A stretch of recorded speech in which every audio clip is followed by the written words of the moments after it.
Hello and welcome to another edition of Health Solutions with Shawn and Janet Needham, where Team Needham discusses everything healthcare. I'm your host, Shawn Needham, along with my wonderful wife, Janet, and we are streaming live from the Moses Lake Professional Pharmacies podcast studio.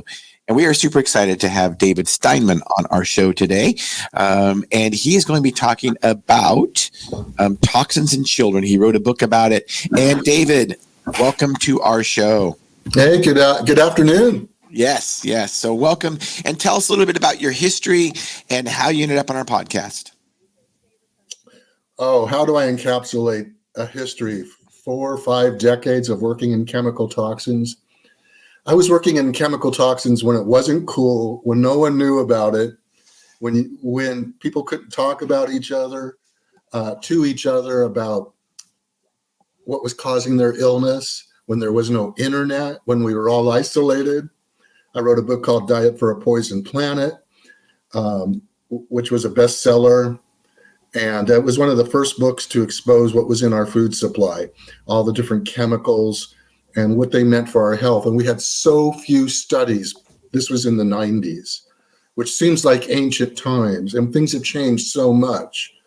But that's when I began. And today, chemical toxins and their impact are hitting everyone, because we've heard of PFAS chemicals in our drinking water, because too many of our friends and neighbors and kids are getting cancer.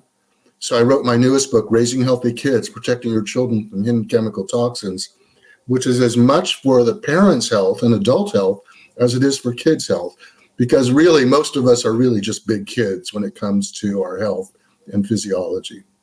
Yeah, for sure. So tell us a little bit about your book.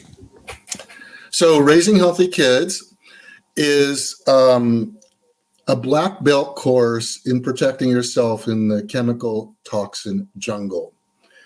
And it's a 360-degree view from the foods you eat, including fast foods and how to get your kids to eat fast foods and healthy foods, to personal care products, cosmetics that mom needs to know about for her own health and that parents need to know about as their kids become tweens and then start using all this stuff. How to know what's safe in our communities. How do we know our community is safe? How do we know that our school is safe? What do we do about our drinking water? Who's telling us the truth? How do we stay on a budget? What if we have no budget? How do we stay healthy? How do we have deep caring? How do we as parents become the change that our children need to see? And most of all, how do we as a country start to see that chemical toxins are beyond red and blue, that they're affecting every family, and that legislation and actions to protect ourselves and our communities, this is not political. This is really, at this point, survival for us as individuals and also for our planet. I'm especially proud that a lot of what I wrote about was tested in Cancer Alley, Louisiana, which is that stretch of river between New Orleans and Baton Rouge. Mm-hmm. And it's the most industrialized in corridor in the Western Hemisphere, with about 200 plants. And people there are not rich. Most of them are Black. And when I wrote the book, I wanted to be sure that everything I said and recommended could be done by anybody, whether you have a budget or like me and so many activists and other folk who don't even have a budget, and we're still trying to do it, and we're doing it, and we're protecting ourselves. That's what my book is about. So tell us about some of the big ones. If you had to list, 3 of the biggest toxins that we need to not expose our children to, or keep them away from, what would they be? Well, number one is our PFAS, or forever chemicals. These are chemicals that are used in stain-resistant clothing, water-resistant goods. They're used in almost everything to make them more durable because they don't break down. That's why they're called forever chemicals. So just, have you ever wondered, for example, how you can buy, I know you don't buy processed foods. God forbid, you don't buy processed foods, but just let's imagine for a moment. Have you ever wondered why when you buy processed foods and they come in these little plastic containers and you put them in the oven at 400 degrees for 30 minutes, the plastic barely melts. Yeah. Think about it. That's because of the forever chemicals. Now you're causing a heat reaction between the packaging and the food, and they're going to migrate from the food into your body. That's why we all have forever chemicals. So what I tell folks with forever chemicals, because probably about half of the people listening to this show will have them in their drinking water. I mean, half the people in America will have them in their drinking water. And what I tell folks is, you can spend a few $100s on testing your tap water, but it's probably more important for you to filter it right now and not worry so much about the testing, because you can be sure that if your water doesn't have forever chemicals, it will still have disinfectant byproducts that cause cancer too. Now, forever chemicals can be filtered out through reverse osmosis systems, which could run about $300. But say you don't have $300 and you're on a budget, like so many of us. Did you know that the zero water pitcher filter, and I don't get any advertising money for saying this. I'm saying this because it's true. For example, the zero water pitcher filter for $30 filters out the forever chemicals, among so many others. So don't think that you have to be helpless in the face of this. And just one last story. I write about in Raising Healthy Kids, Hoosick Falls, New York, one of the first communities to be impacted knowingly by forever chemicals that were in their well water. I interviewed one family where the wife drank Pepsi all her life, but her husband likes tea, sweet tea. And he would make that tea from the tap water, whereas the Pepsi she got was bottled elsewhere. He came down with kidney cancer and died. She's still alive.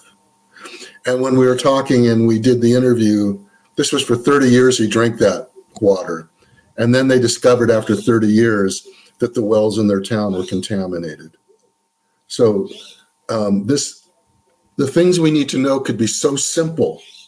If he had filtered his water, known to filter his water, he would have been alive longer. He would have been able to be with his grandson and his son. And these are just typical folks like you and me who just didn't know something. So forever chemicals are the big one. But you asked for three altogether. So phthalates. Phthalates are huge too. Phthalates are microplastics. And they're definitely used in cosmetics to fix fragrances into them and to change the texture of the cosmetic to make them a little more, water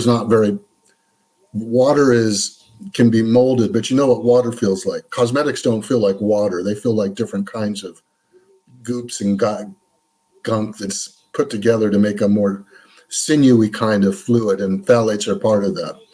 So if you ever see products like with fragrance on them, that's a product that will have phthalate.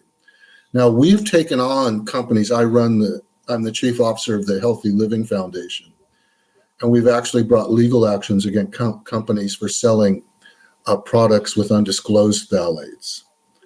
But you can't always know that a product has phthalates, but phthalates would be the second big issue. And the way that you deal with phthalates in your life, well, with personal care products, you avoid products with fragrance. That's number one, because fragrance is so much associated with phthalates. In fact, when my kids started to go into their teen years and they started buying colognes and stuff because, they were dating and all that, son comes home with English leather cologne. Like, I don't know how many generations of boys have been spraying English leather cologne. I mean, it started with Joe Namath, was it not Joe Namath, but one of those commercials back in the 60s for English leather. It's been going on a long time. Right, yeah. Robert came home with Canoe fragrance, measured them in the lab for their phthalates. They were loaded. So we got our kids to start using colognes and stuff with essential oils. Right. But you also have to remember, teens don't learn really quickly. When kids are teens, they kind of think they know it all and that you don't know anything. So sometimes the way you have to counter this is to actually buy the product. You can't say, oh, well, you should be using this, dear. and think they're going to actually do it. But if you put the better product in their hands, they're going to use it. So what's a better product? It's really simple, organic. Now, cosmetics we don't think of as being organic, but you will find many cosmetics now, including shampoos, bubble baths, fragrance, makeup, foundation, that do contain certified organic ingredients. These are so much less likely to be contaminated with phthalates. I'm not saying they'll be perfect, because these are kind of, if we have forever chemicals, phthalates are everywhere chemicals, but you can markedly reduce your exposure through your cosmetic choices. So I go into a lot of detail on that. What are the marker ingredients you need to look for when you're buying cosmetic products? So those are two. I would say the third one, I'm going to be a little more general, and rather than give you a specific chemical, I'm going to say pesticides. We don't really, how do I put it? The things we're talking about are hidden. And when people don't see things, it's natural for them to deny them. Like, how did I get sick from something I can't even see? But when our group has tested, for example, every bakery product we've tested, it will contain organophosphate pesticides, which affect the nervous system in our kids and in adults. So pesticides in our food supply are a huge problem. And again, organics are the solution. So a lot of this sounds complicated, like, what do I do about genetically modified ingredients? And what about Roundup, glyphosate, which seems to be in all these different products?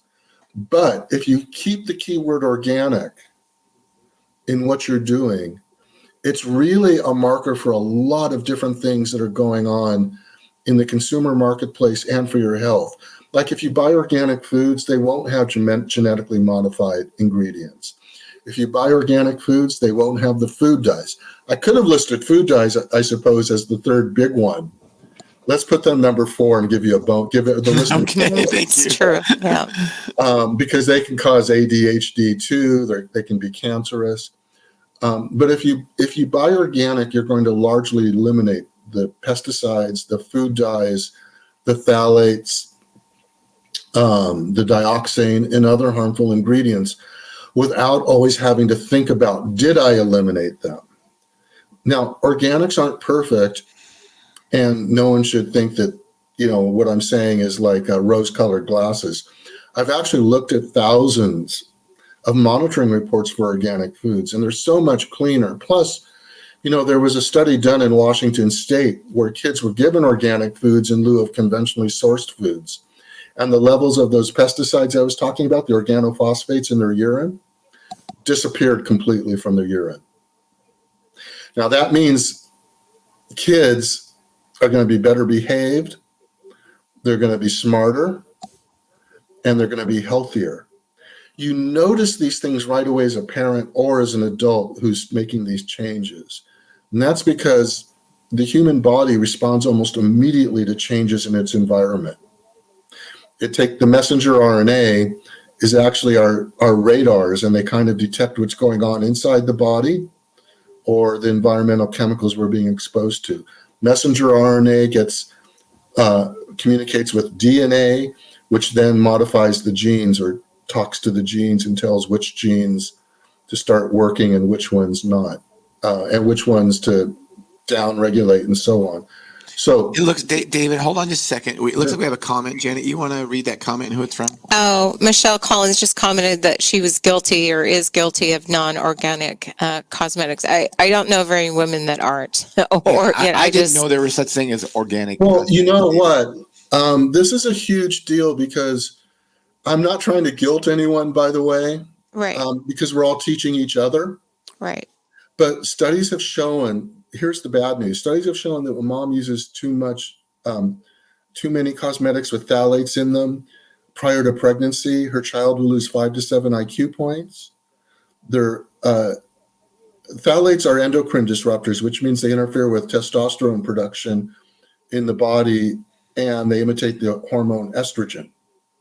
So your child will also be born with greater risk for infertility, testicular cancer.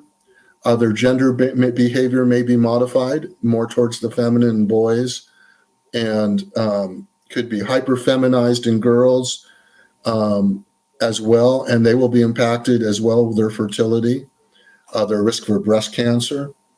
So the good news is, again, recent studies have shown that when you start using safer cosmetics, your markers for cancer in women, this study was done on women, it's in the published peer-reviewed literature.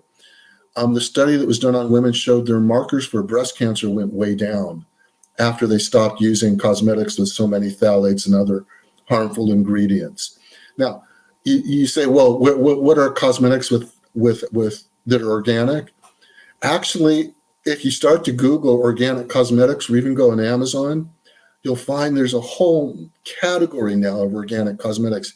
You can find good foundations, for example, blush, makeup, shampoos, skin lotions.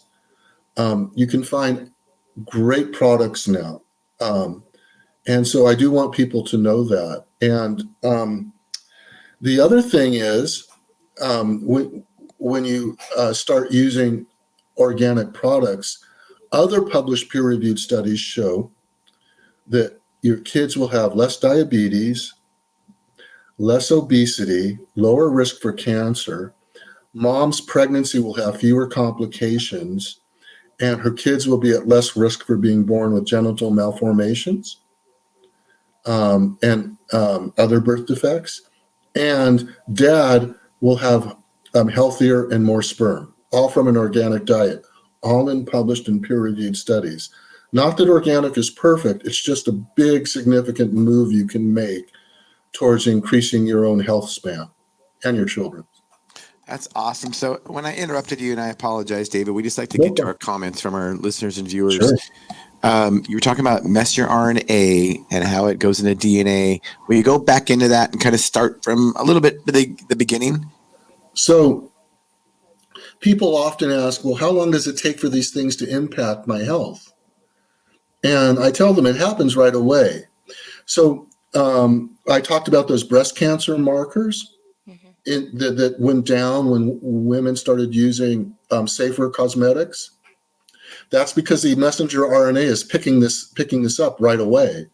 And it's telling the genes, hey, stop producing all these toxic forms of estrogen. See, if you put xenoestrogens or fake estrogens into the human body, it through the messenger RNA, it tells the DNA, start producing this very toxic form of estrogen. It's known broadly and generally as a form of estradiol. And there are different forms of estrogen in the human body, as you probably know, estriol, estradiol, estrone, and so on. But estradiol is the most potent and long-lasting.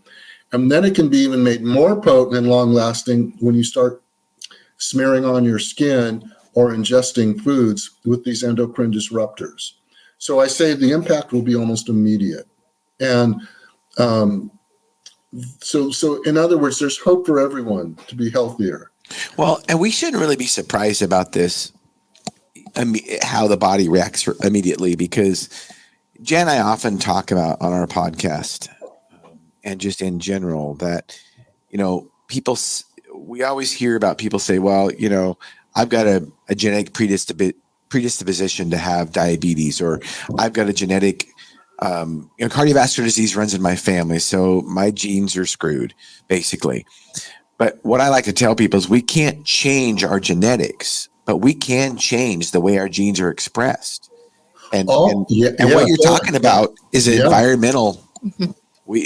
Basically what you're talking about is we do that all the time based on what we put into our body, how we sleep, all the environmental around us. Epigenetics is basically what it is. Yeah, and what you're bringing up is nature nurture. And instead of being so deterministic and blaming everything on genes, that's just 5% of the story. Right. The rest of it is how we treat our genes. Right. Because you'll notice as you just to give you an example, if you've ever, as you're married and live with someone for a long time, you notice that you nurture each other, and you become a little bit of them and they become a little bit of you. Also, there are people who talk about, well, my genes are messed up and my dad had heart disease and my mom had diabetes. But you know what? I was talking to, for example, a Hispanic friend of mine, and she said, it really wasn't my genes. It's the way we were taught to eat from family tradition that was impacting our genes. Our genes were actually pretty good. Right. It was the diet, but we all thought it was our genes, but it was just because we also handed down our culinary traditions as well, and those could be pretty bad. So you know what? The other weird thing is when you talk about nature, nurture, and going back to food, we get hooked on a lot of these foods because the manufacturers, many of whom are owned by cigarette companies that are experts in addiction, these manufacturers often put in chemicals which are called excitotoxins and other additives that actually increase our desire for these foods. So, for example, if you look at processed foods, they're so loaded with sodium, which is really unhealthy in and of itself. But they're also designed to make us want to eat more and more. So another thing you'll notice is maybe at first, as you switch to a healthier diet, you're going to miss some of the taste enhancers and all that processed food. Like no one can make a milkshake like a fast food place, right?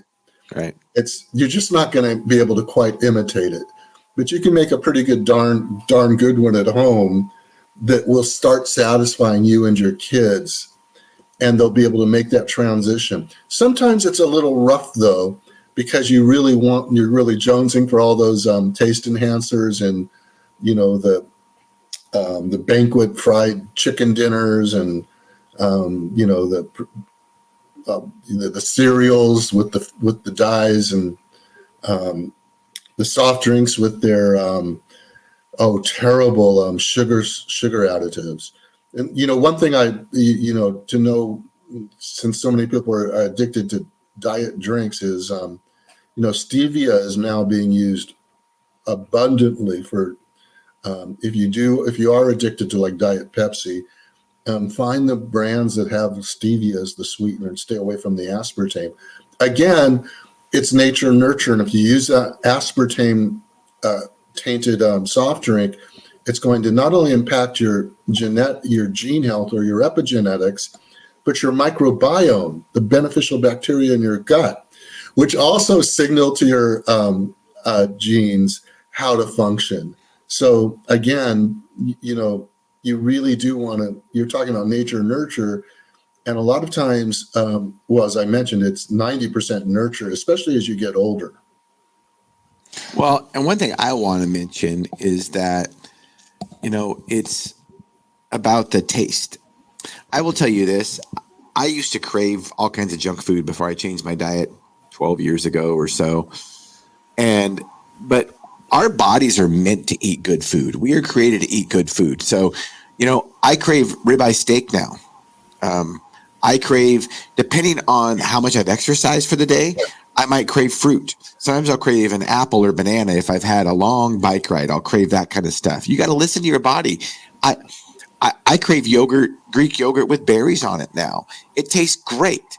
But you got to retrain your body to understand that other stuff is junk, and the other stuff, the good whole foods, is what's going to fuel your body and nourish your body. Exactly. Now, with that ribeye steak, and I'm not going to tell people to be vegetarian or non-vegetarian or any of that. I'm just, whatever your decision, I'm going to make you safer doing it.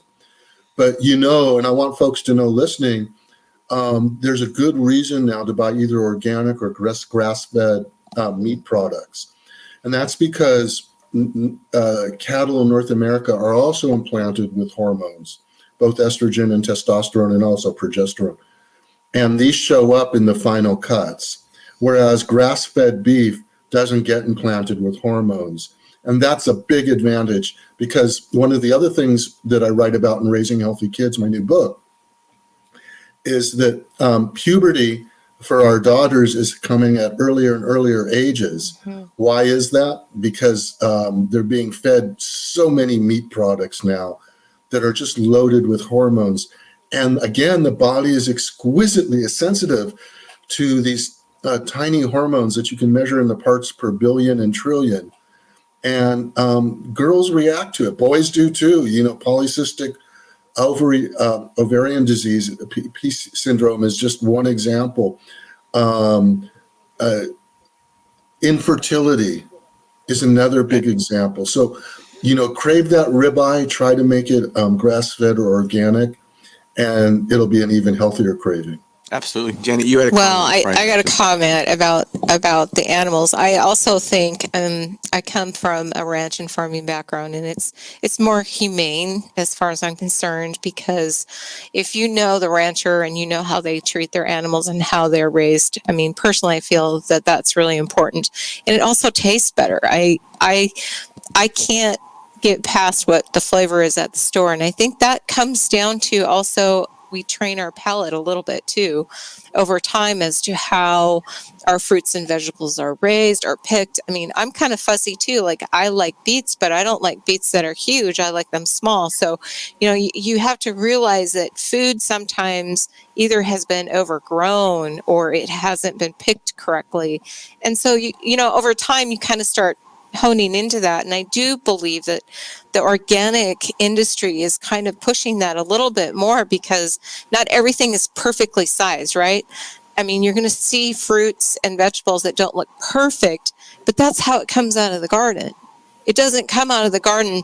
Every single apple is the shape of the same shape and the same size and looks the same.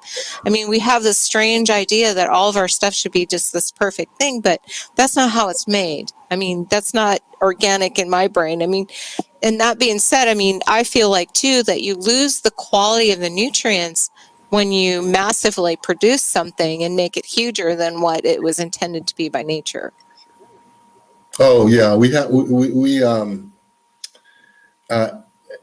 to be aware that organic food is different. And I want to give my props to organic and conventional farmers.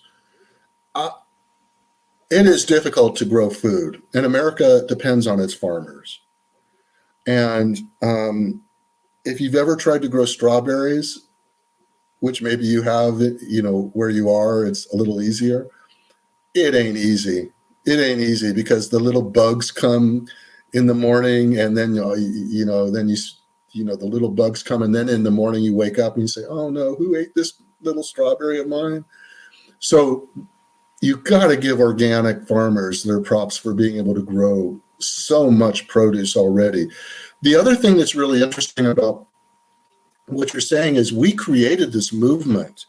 I love all the farmers that you're talking about too, but it was consumers, we who are kind of concerned about this stuff and know that the world depends on it, and we're adults, real adults, not the kids over in Washington, D.C.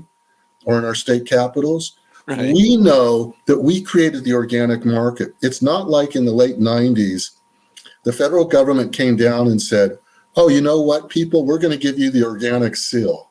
Right. It was really the other way around, consumer demand saying, "Hey, we want cleaner foods." And as I said, I've been doing this for a long time. There was a time like when you'd go into your supermarket and you'd see signs like NutriClean, "We've scanned this produce for 5 terrible pesticides, and we can guarantee it's free of 5," because there was no organic label then. So we've really moved that market.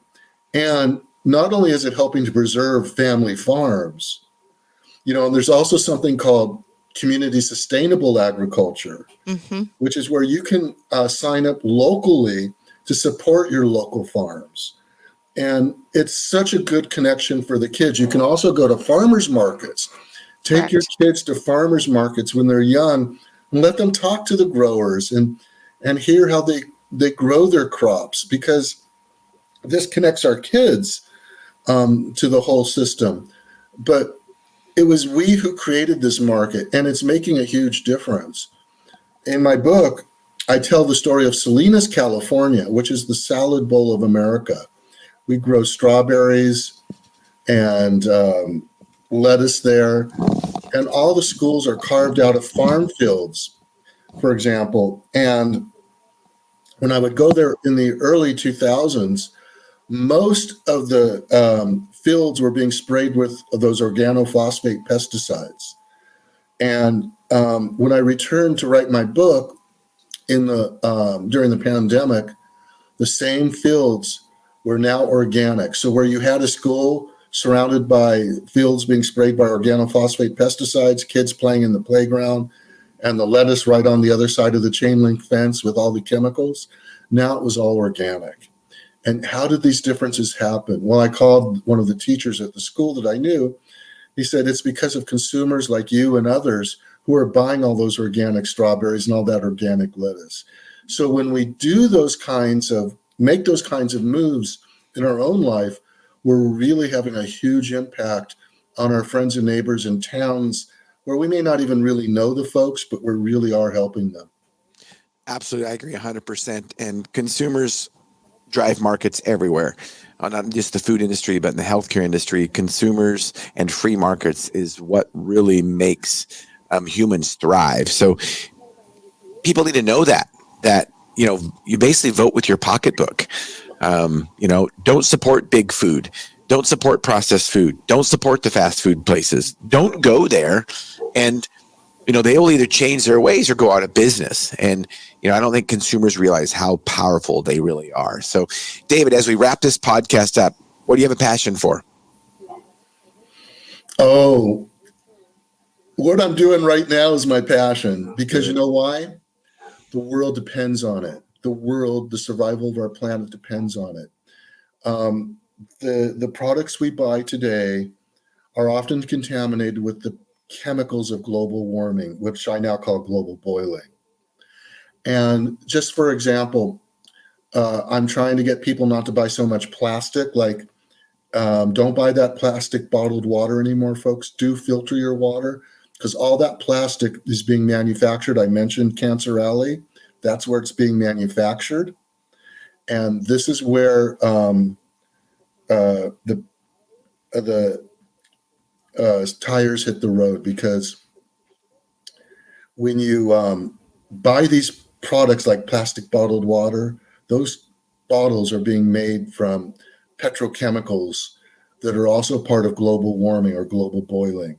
So our decisions are not only helping us individually and our kids, but we are the ones who are going to be saving the world. If we can, we got to try to do it. This summer was, I don't know how it was for you, but here in California, this was probably the hottest summer on record. The extremes are getting more extreme. And in a few years, we're going to really be having a lot of heat waves where people are dying. They already are, but we're going to see it even more. It's already been happening, but it's going to get worse. The only way we can stave this off is through individuals being aware of how important their shopping decisions are. Remember, Uncle Sam's not there to protect you. I'm not gaslighting you. The laws are kind of fake. They don't really protect us. The only adults around are you and me, the people listening, and we've got to be the adults. Our kids depend on it. Our health depends on it. And I'm not being hyperbolic. The survival of the planet depends on our decisions. That's my passion. Absolutely. So, David, we're going to stream your website here. Tell us a little bit about it. And if anybody wants to get a hold of you, what's the best way? RaisingHealthyKidsTheBook.com. And you can also go to Amazon or your local independent bookseller. And there's my beautiful book, Raising Healthy Kids. Put in my name, Raising Healthy Kids, and you can get a copy. All proceeds go to championing our work in the legal area, where we file many lawsuits to promote more consumer disclosure so that those hidden chemical toxins are revealed. And it'll make you a black belt when it comes to protecting yourself and your kids against chemical toxins. I love it. Well, thank you so much for being on our show today, David. You've helped us realize our goal, which is to educate and empower consumers to take charge of their own health. So thank you so much. Be well, and thank you. Yep. And listeners and viewers, thank you for tuning in to Health Solutions with Shawn and Janet Needham. Tune in Thursday to our midweek podcast, 8 a.m. to 9 a.m. Pacific Standard Time. Health Solutions with Shawn and Janet Needham. Thank you.